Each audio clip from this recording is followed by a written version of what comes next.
오늘은 오직 믿음으로라는 제목으로 하나님의 말씀을 나누겠습니다.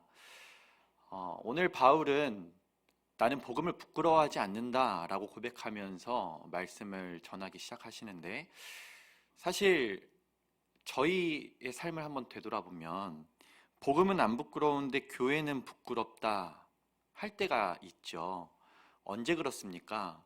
교회가 이 음란한 세상과 다를 바 없이 똑같이 음란하게 살아갈 때, 불의한 세상 속에서 더욱 불의한 모습으로 살아갈 때, 이기적인 세상에서 교회의 안위와 교회의 생존만을 걱정하며 살아갈 때 우리는 교회의 모습이 좀 부끄럽다 느낄 때가 있습니다. 교회는 왜 이렇게 부끄러운 모습들을 지우지 못한 채 살아갈까요? 왜 교회는 언제나 항상 복음으로 승리하는 삶을 살지 못하고 때때로 넘어지고 어떨 때는 세상보다 더 추악한 모습으로 살아가는 걸까요? 이 부분을 고민하지 않을 수가 없습니다. 저는 오늘 구원에 대한 편협한 이해 때문인 것 같다라는 추측으로 한번 설교를 시작해 보려고 합니다. 복음은 부끄럽지 않은데 교회가 부끄럽다. 왜 그럴까? 구원에 대한 편협한 이해 때문이지 않을까라는 추측을 한번 하면서 설교를 시작하고자 합니다. 그렇다면 구원에 대한 올바른 이해는 무엇일까요? 성경은 구원을 세 가지 측면으로 설명하고 있습니다. 첫 번째는 칭의입니다. 무엇입니까? 우리가 지은 모든 죄, 모든 잘못을 용서해 주셨다는 약속이죠. 과거적인 의미입니다. 두 번째는 성화입니다. 그것은 오늘을 살아가는 우리가 죄와 싸워 이길 수 있다. 그 이길 힘을 하나님께서 주신다라는 의미이죠. 바로 현재적인 의미입니다. 세 번째는 영화입니다. 마침내 죄를 완전하게 극복하는 단계. 그래서 구원을 완성하시는 단계. 이것은 미래적인 의미입니다. 이처럼 성경에는 구원을 과거적인 의미, 그리고 현재적인 의미, 그리고 미래적인 의미로 설명하고 있는데요. 오늘 우리의 믿음을 한번 점검해 보죠. 혹시 우리의 구원이 칭의 개념에서 그치고 있지는 않습니까? 그러니까 과거에 저질렀던 죄와 잘못에 대한 용서, 거기에서 그치고 있진 않은지 한번 되돌아보기 원합니다. 죄 사함 받았습니다. 우리가 잘못한 모든 것으로부터 용서함을 받았습니다. 그래서 우리는 죽어서 천국에 갈 수 있습니다. 라고 너무 빠르게 천국으로 직행해버리는 것 아닌지 한번 되돌아보자는 것이죠. 실제로 많은 그리스도인들이 이 칭의 개념에서 성화를 거치지 않고 영화로 직행하는 경우가 많습니다. 우리의 삶은 대부분 현재에 머물러 있는데도 말이죠. 우리는 현재를 살아갑니다. 벌써 지금 이 순간에도 제가 설교를 시작한 서두는 과거가 되었습니다. 아직 미래는 오지 않았습니다. 우리는 순간순간 현재를 살아가고 있습니다. 그런데 우리의 구원의 개념은 과거에 머물러 있거나 너무 빠르게 미래에 도달해버리고 말죠. 성화의 개념이 들어올 틈이 없습니다.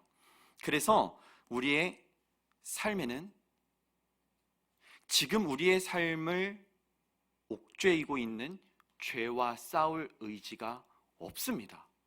죄 용서 받았으니까, 천국 들어갈 거니까 지금 현재의 삶이 비록 비루하고 부족할지라도 좋은 날이 오겠지, 그렇게 생각하고 있는지도 모르겠습니다.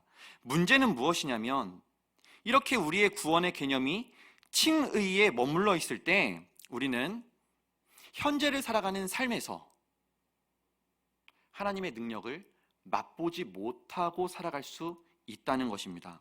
무슨 말입니까?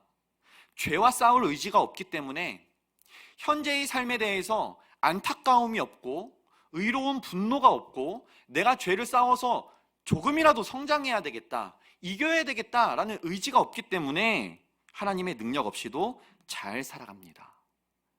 오늘 살아가는데 하나님의 능력이 없어도 잘 살아갑니다. 이미 용서받았고 죽으면 천국 가니까 오늘 내가 어떻게 사는지 그렇게 중요하지 않은 거죠. 그렇게 중요하지 않으니까 하나님의 능력이 없어도 살아갈 수가 있는 겁니다. 이것이 가장 큰 문제라고 할 수 있겠습니다.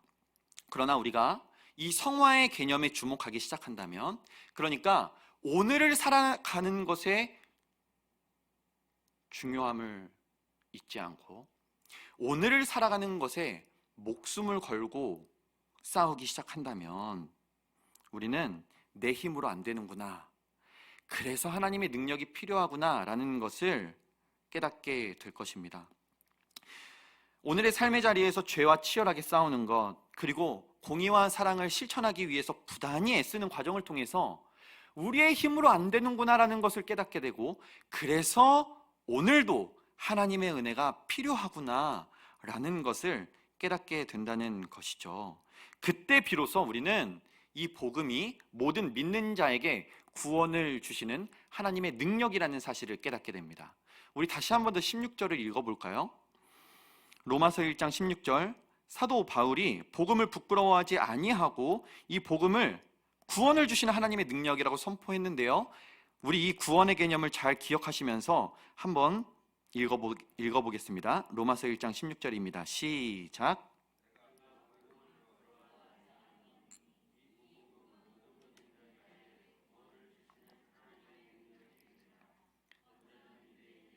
그리고 헬라인에게로다. 아멘. 이 구원을 주시는 하나님의 능력이라고 선포했던 사도 바울은 구원이라는 개념을 칭의에 가두지 않았을 것입니다. 내가 죄 사함을 받았고 오늘을 살아가는데 여전히 나에게 영향력을 행사하고 있는 이 죄와 치열하게 싸우기 위해서 내가 살아갈 때 그렇게 살 수 있도록 도우시는 하나님의 능력을 의지했던 것이죠. 무슨 말입니까? 죄와 싸워보려니까 내 힘으로는 안 되는구나, 하나님의 능력이 절실히 필요하구나, 사람이 할 수 없는 것, 사람이 어쩔 수 없는 것, 그것을 하나님께서 권능으로 해주시는 거나, 우리가 발견하지 못한 것이 있을 때에도 하나님께서 발견하게 해주시고, 우리가 깨닫지 못한 것에서도 하나님께서 이루어 가시는 하나님의 능력이 있구나 라는 것을 사도 바울은 깨달았을 것입니다. 그래서 복음은 이 모든 믿는 자에게 구원을 주시는 하나님의 능력이 되는 거구나 라고 깨달았던 것이죠. 그렇다면 이 구원을 주시는 하나님의 능력이 도대체 언제까지 우리와 함께 할까? 그러니까 이런 겁니다. 우리 자주 넘어지잖아요. 주일날 하나님 말씀대로 살아야지 결단하면서도 또 넘어지지 않습니까? 월요일이 되게 무섭게 우리의 의지가 살아나잖아요. 우리의 욕망이 살아나잖아요. 그래서 또 넘어지잖아요. 자, 그렇게 숱하게 넘어졌습니다. 또 실패했어요. 오히려 더 이전보다 악해졌는지도 모르겠습니다. 자, 이런 내 모습을 보면서 하나님은 나와 언제까지 함께 하실까? 하나님은 이런 나를 아직도 사랑하실까? 라는 고민이 될 때도 있습니다. 자, 그때 우리는 이 17절의 말씀을 기억해야 합니다. 로마서 1장 17절의 말씀 여러분이 한번 읽어주시기 바랍니다. 시작.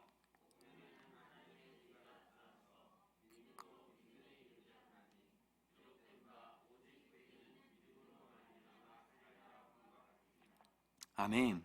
언제까지예요? 믿음에 이를 때까지입니다. 믿음에 이를 때까지, 될 때까지 하나님의 능력이 우리와 함께 한다는 것이죠. 여기서 첫 번째 믿음으로 해서 두 번째 믿음에 이르는 것을 우리가 조금 제대로 알 필요가 있습니다. 첫 번째 믿음으로는 하나님의 신실하심을 의미합니다. 그러니까 내가 잘 믿어서, 내가 잘 살아서 그 구원에 도달할 수 있는 것이 아니라 우리는 여전히 넘어지지만, 우리는 여전히 신실하지 못하지만 하나님께서 그분의 신실하심으로 우리를 끝까지 이룰 수 있도록 도와주신다. 무슨 말인가 하면 구원의 세 가지 개념이 있었죠. 칭의, 과거적인 의미였습니다. 성화, 현재적인 의미이죠. 영화, 미래적인 의미입니다. 구원을 받았고 받고 있고 받을 것, 이 모든 것을 하나님의 신실하심에 맡겨드리는 것이죠. 그분이 신실하시기 때문에 우리가 구원을 받은 것이고, 그분이 신실하시기 때문에 우리가 구원을 받고 있는 것이고, 그분이 신실하시기 때문에 우리가 구원을 받을 것이다 라는 것이 바로 사도 바울의 믿음이었습니다. 그러니까 절대 포기하지 말라는 것입니다. 그러니까 믿음으로 사는 것을 절대로 포기하지 말라는 것이죠. 7번 넘어졌으면 다시 일어나는 겁니다. 나 이거 아무리 해도 안 되는구나. 나 어쩔 수 없는 존재이구나. 거기에서 악에게 지지 말고, 죄에게 지지 말고 다시 일어나라는 겁니다. 죄와 싸워 이길 때까지. 근데 그 이길 힘을 누가 주세요? 하나님께서 주신다는 것이죠. 우리는 이 믿음, 하나님의 믿음, 하나님의 신실하심, 이것을 따라가는 것, 그것이 바로 믿음인 줄로 믿습니다. 저희 청년들을 지도하다 보면 청년들이 저에게 이런 고민들을 이야기할 때가 있어요. 자기가 교회를 다니고 있음에도 불구하고 교회의 모습이, 교회의 현 주소가 받아들여지지 않을 때가 있다는 겁니다. 어떤 청년은 이렇게까지 표현했어요. 교회가 혐오스러워질 때가 있습니다. 제가 그 이야기들을 듣고 참 충격을 받았습니다. 신자인데 하나님을 믿고 그리스도의 몸된 교회를 이루고 있는 그 지체가 이 교회의 모습이 혐오스러울 때가 있다라고 이야기하는 거예요. 언제 그러냐 물어보니까 음란한 세상 속에서 더욱더 음란한 교회가 뉴스에 터져 나올 때 그렇다는 거예요. 이기적인 세상 속에서 더욱 이기적인 모습으로 교회의 생존을 위해서, 교회의 안위를 위해서 교회가 나아갈 때 그렇다는 거예요. 이 불의한 세상 속에서 불의를 바로잡으려고 하지 않고 교회가 오히려 불의한 삶을 살아갈 때, 그것이 끊임없이 뉴스에, 신문에 등장할 때 그렇다는 겁니다.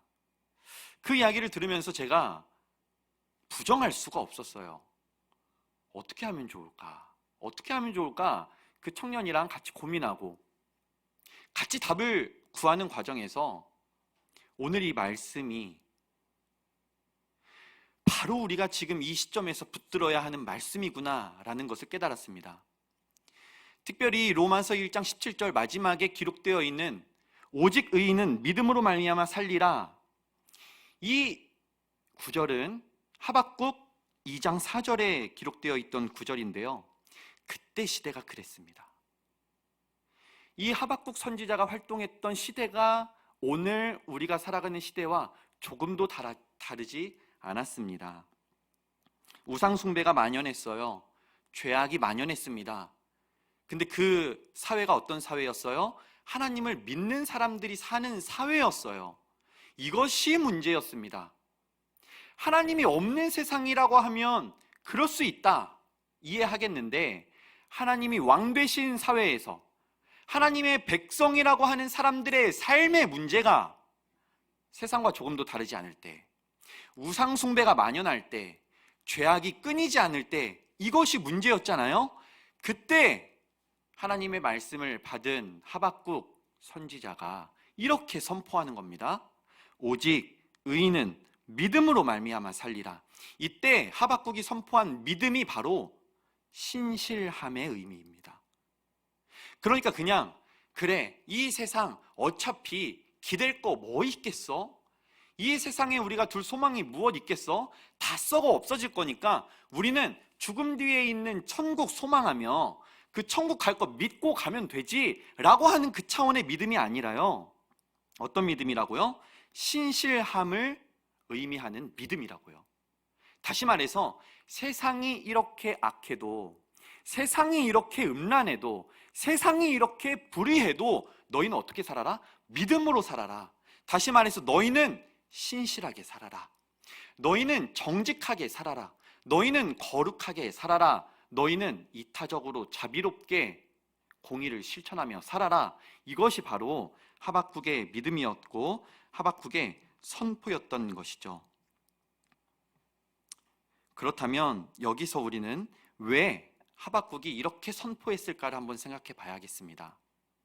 여기서 우리가 자칫 잘못하다간 율법주의로 빠질 수 있거든요. 그러니까 여기서 너희는 신실하게 살아라, 그래야 구원을 받을 것이기 때문이다 라고 생각한다면 우리는 바리새적인 믿음에 빠지고 말 것입니다. 우리가 주의하지 않을 때 말이죠. 내가 신실하게 살아야만, 내가 정직하게 살아야만, 내가 거룩하게 살아야만 하나님께서 나를 구원해 주실 것이다 하는 게 무엇입니까? 율법주의 아닙니까? 그것이 바리새적인 믿음 아닙니까? 그렇게 빠질 가능성이 있습니다. 그렇기 때문에 여기서 우리는 구원과 신실한 삶의 선후 관계를 정확하게 짚고 넘어갈 필요가 있겠습니다. 우리가 신실한 삶을 요구받을 때 그것은 구원의 조건으로서 요구받는 것이 아니라 구원을 받았기 때문에 그렇게 살으라는 요청으로 받아들여야 합니다. 다시 말해서 신실하게 살아라, 그래야 구원해 줄 것이다. 정직하게 살아라, 그래야 천국에 갈 것이다가 아니라 너희 이미 내가 과거의 모든 죄 용서해 줬으니까, 너희 내가 미래에 영화롭게 변화시켜 줄 거니까, 너희의 구원을 내가 허락했고 구원을 이루어 가고 있고 구원을 해줄 거니까 어떻게 살아라? 신실하게 살아라. 그러니까 구원을 얻기 위해서 신실하게 사는 것이 아니라 구원을 받았기 때문에 신실하게 살으라는 하박국 선지자의 외침인 것이죠. 그렇게 살 때 우리는 또 넘어질 겁니다. 또 쓰러질 거예요. 또 실수할 겁니다. 그때 어떻게 하면 됩니까? 다시 일어서서 모든 믿는 자에게 구원을 주시는 하나님의 능력을 붙들며 사는 것이죠. 그 구원이 칭의이든 성화이든 영화이든 상관없이 그 모든 구원을 이루실 수 있고 이룰 의지가 있으시고 이룰 능력이 있으시는 하나님을 붙들며 살아라. 이것이 바로 사도 바울의 외침이고 하박국 선지자의 외침인 줄로 믿습니다. 제가 얼마 전에 한 교인분과 함께 이야기를 나누면서 참, 이게 신앙이구나 하는 것을 배웠던 때가 있습니다. 제가 비록 목사이고 또 이렇게 하나님의 말씀을 증거하는 사람이지만 때때로는 우리 성도 여러분들에게 참 많이 배울 때가 있습니다. 특히 연로하신 성도님들을 볼 때 그렇습니다. 어린 친구들이 쓸모없다 이런 얘기가 전혀 아니고요. 그 삶을 오랫동안 지나오면서 얼마나 많은 위기가 있었겠어요? 얼마나 많은 실수가 있었겠습니까? 그런데 그분들이 하나같이 고백하는 게 이거예요. 내가 이 자리까지 올 수 있었던 것은 내가 잘나서가 아니라, 내가 이렇게 계획하고 내가 이렇게 능력이 있어서가 아니라 하나님께서 그때그때 나를 붙들어 주셨고 하나님의 능력이 지금까지 나와 함께 했기 때문에 이 자리에 있을 수 있었습니다. 그래서 저는 앞으로도 두렵지 않습니다. 왜요? 하나님께서 저와 함께 하실 것을 믿기 때문입니다 라고 고백하는 우리 성도님들의 고백을 들으면요, 그래, 이게 믿음이구나, 이게 믿음으로 사는 의인의 삶이구나 하는 것을 깨달을 때가 있습니다. 그래서 저도 역시 제 삶을 디자인할 때, 그리고 청년들의 삶을 지도할 때 여기에 부단히 초점을 맞추려고 애를 씁니다. 특히 청년의 때에 그렇잖아요. 내가 할 수 있다고 생각하거든요. 내 뜻대로 살 수 있을 거라고 생각하거든요. 내가 이 세상의 다른 사람들보다 조금 낫다고 생각하거든요. 내가 세상을 바꿀 수 있다고 생각하거든요. 그때 저는 우리 성도님들의 삶의 발자취를 바라보면서, 그래, 사람의 지혜와 능력으로 사는 것이 아니라 하나님의 능력으로 사는 것이 이런 삶이구나 라는 것을 배울 때가 있고, 또 그렇게 살자고 청년들을 독려할 때가 있습니다. 그것이 바로 이 구원의 개념, 칭의와 성화와 영화를 통전적으로 이해하고 이 구원을 가져다 주시는 하나님의 능력을 믿는 자의 삶이구나 하는 것을 깨닫는 것이죠. 말씀을 정리하면서 여러분에게 한 가지 묻고 싶습니다. 여러분의 구원의 개념은 어디에 머물러 있습니까? 지금 한번 여러분의 구원의 개념을 한번 점검해 보셔야 하지 않겠습니까? 구원은 세 가지가 있습니다. 우리의 모든 죄와 잘못, 우리의 모든 연약함과 상처를 예수 그리스도께서 십자가에서 해결해 주셨다 하는 과거적인 차원에서의 구원, 다시 말해서 칭의. 그리고 오늘 우리의 삶에서 우리가 부단히 죄와 싸우기 위해서 살아갈 때, 공의와 사랑을 실천하면서 살기 위해서 부단히 애쓰며 살아갈 때, 그렇게 살 수 있도록 도우시고 인도해 주시는 하나님의 능력, 현재적인 의미에서의 구원, 다시 말해서 성화. 마지막으로 이 모든 죄와 잘못과 연약함이 끝나고 완전함을 경험하는 그 영화, 미래적인 차원에서의 구원. 이 세 가지의 구원의 개념을 여러분 어느 정도 가지고 살아가고 있습니까?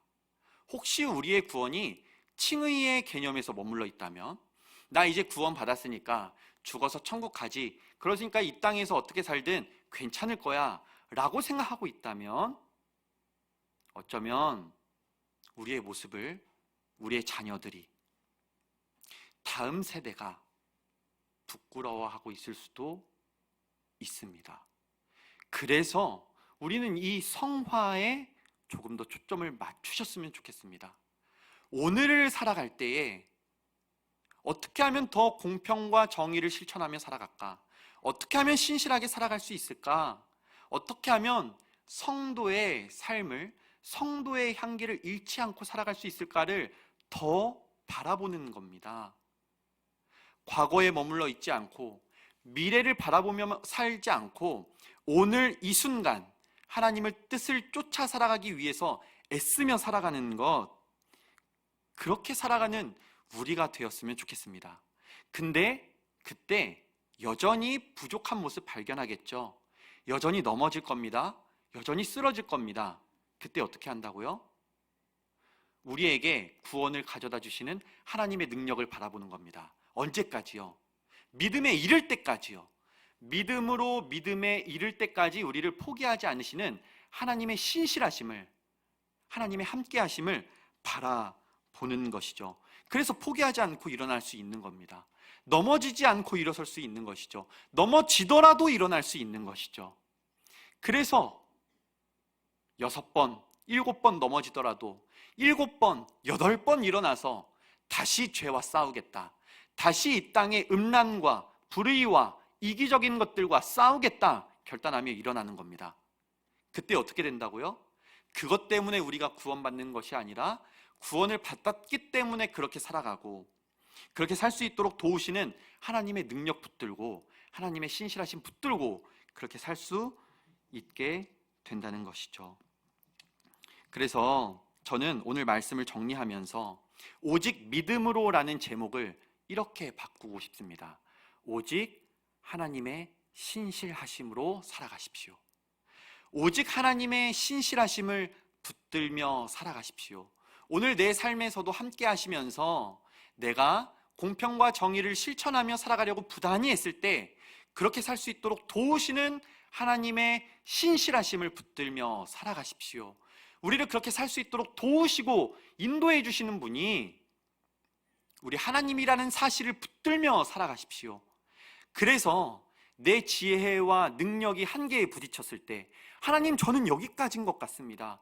이제는 하나님의 능력으로 좀 살 수 있도록 도와주십시오. 이제 하나님의 지혜를 붙들며 살 수 있도록 이끌어 주십시오. 하나님의 신실하심으로 승리하며 살아갈 수 있도록 도와주십시오. 그렇게 고백하는 저와 여러분의 삶이 되기를 간절히 소망합니다. 이번 3일 동안 어떻게 사셨습니까? 주일에 하나님의 말씀 들었죠? 그렇게 살기 위해서 결단했죠? 그런데 3일 동안 승리하셨습니까? 실패하셨을 수도 있습니다. 그래도 괜찮습니다. 다시 일어설 수 있도록 도우시는 하나님께서 계시기 때문입니다. 때로는 내가 나의 삶을 포기할 때에도 더 이상은 안 되겠다, 더 이상은 못 참겠다, 더 이상은 기대할 수가 없겠다 라고 스스로를 포기할 때에도 우리를 포기하지 않으시는 그 하나님이 계시기 때문에, 내가 하나님의 손을 놓을 때에도 여전히 나의 손을 붙잡고 계시는 하나님이 계시기 때문에 우리의 삶 절대 망가지지 않을 겁니다. 절대 실패하지 않을 겁니다. 언제까지요? 그 나라 완성될 때까지요. 그러니까 그때까지 하나님의 신실하심으로, 하나님의 신실하심을 붙들고 이제 남은 3일, 다시 돌아오는 주일까지 다시 신실하신 삶을 결단하시기 바랍니다. 다시 정직한 삶을 결단하시기 바랍니다. 이 세상이 아무리 음란해도 하나님, 저는 거룩하게 살겠습니다. 지금까지의 내 삶이 불의가 가득했어도 오늘부터의 내 삶이 정의롭도록 부단히 애쓰며 살겠습니다. 지금까지는 내가 내 욕심과 내 꿈을 쫓아 살았을지라도 이제는 하나님의 꿈을 바라보며 이제는 하나님의 공평과 정의를 이루는 그 삶을 살겠습니다. 다시 결단할 수 있는 저와 여러분이 되기를 소망합니다. 그렇게 우리가 결단할 때에 그렇게 살 수 있도록 도우시고 인도해 주시는 하나님의 능력이 우리를 붙들어 주실 줄로 믿습니다. 그래서 우리 한번 마지막으로 이 로마서 17장의 말씀을 이렇게 한번 바꾸어서 고백해 봤으면 좋겠습니다. 하박국 2장 4절의 말씀이었죠. 오직 의인은 믿음으로 말미암아 살리라. 이 말씀을요, 우리 이렇게 한번 선포해 보죠. 제가 지금 성경을 바꾸자는 게 아닙니다. 오해하실까봐. 이게 성경을 바꾸자는 게 아니라 성경의 본 뜻을 우리의 마음속에 한번 각인해 보자는 의미에서 한번 제안하는 겁니다. 이렇게 한번 선포해 보죠. 오직 의인은 하나님의 신실하심으로 말미암아 살리라 라고 한번 선포해 보죠. 자, 기억하시겠죠? 해보겠습니다. 시작. 오직 의인은 하나님의 신실하심으로 말미암아 살리라 함과 같으니라. 여러분, 이 한 문장을 오늘 마음에 품고 돌아가십시오. 그래서 여전히 음란한 세상 마주할 거고요, 여전히 불의한 세상 마주할 겁니다. 여전히 이기적인 사람들 틈 바구니에서 신실한 삶과 정직한 삶을 요구받을 것입니다. 결코 쉽지 않습니다. 그러나 그렇게 살 수 있도록 하나님의 신실하심이 우리를 붙들어 주실 줄로 믿습니다. 넘어지더라도 일으켜 주시고 내가 포기하더라도 나를 포기하지 않으시는 하나님과 이 남은 3일 그 하나님의 신실하심으로 승리하시는 저와 여러분이 되기를 주님의 이름으로 간절히 축복합니다. 기도하겠습니다. 하나님 아버지, 구원의 3가지 개념을 깨닫게 해주시니 감사합니다. 우리는 구원을 받았고 구원을 받고 있고 구원을 받을 것임을 믿습니다. 우리가 구원을 이루기 위해서 신실한 삶을 사는 것이 아니라 하나님께서 우리를 구원해 주셨기 때문에, 그리고 구원을 해주고 계시기 때문에, 구원을 약속해 주셨기 때문에 그 구원받은 자의 삶을 살아가야 함을 깨닫게 해주셨습니다. 하나님, 우리가 이 음란한 세상 속에서 거룩하게 살게 해주시고 이 불의한 세상 속에서 불타는 정의로 살 수 있도록 도와주시고, 이 이기적인 세상에서 자비롭고 긍휼이 넘치는 삶을 살 수 있도록 도우시고 인도하여 주시옵소서. 그렇게 살 수 있는 우리의 힘이 너무나도 부족합니다. 우리의 의지가 부족합니다. 우리의 지혜가 부족합니다. 이 모든 부족한 것들 하나님의 지혜로 채워주시고 하나님의 능력으로, 하나님의 의지로 채워주셔서 그렇게 살 수 있도록 도우시고 인도하여 주시옵소서. 또 넘어질지 모르겠습니다. 또 연약해서 또 실패할지 모르겠습니다. 그러나 다시 일어서서 포기하지 않고 하나님의 구원을 주시는 능력을 따라가는 삶을 살아가는 우리 모든 에바다 성도들 다 될 수 있도록 하나님 역사하여 주시옵소서. 오직 의인은 믿음으로 말미암아 살리라. 오직 의인은 하나님의 신실하심으로 말미암아 살리라. 이 말씀을 붙들으며 오늘 하루도, 그리고 남은 한 주간도 하나님의 신실하심에 기대어 살아가는 우리 모든 에바다 성도들 붙잡아 주시고 보호하여 주시고 평강의 길로 인도해 주시옵소서. 감사드리며 이 모든 말씀 살아계신 우리 주 예수 그리스도의 이름으로 기도드립니다. 아멘.